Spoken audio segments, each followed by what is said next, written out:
आज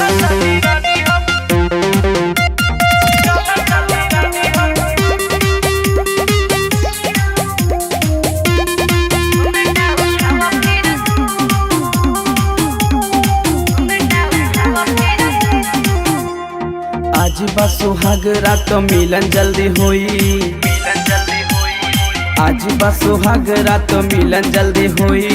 चला चली रानी हो पलंगिया पे सोई, चला चली रानी हो पलंगिया पे सोई।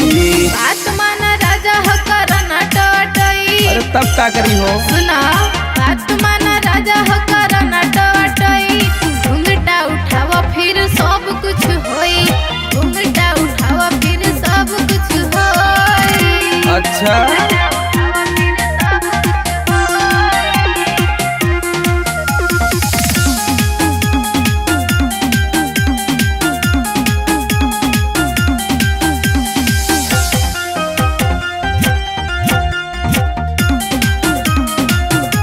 हो, बड़ा दिन कैले रहनी इंतजार यही रात के।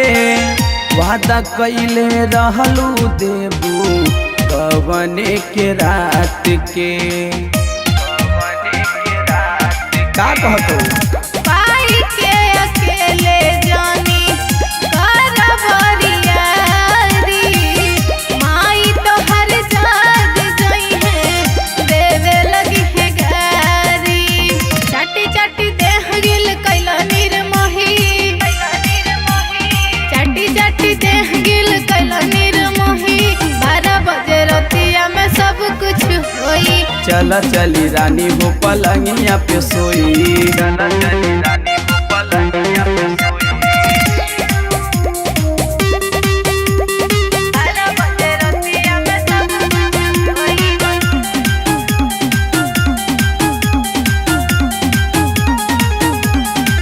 प्यार में हम तो हरा छोड़नी पढ़ाई। बानी पियासल गोरी दे द तू पियाई।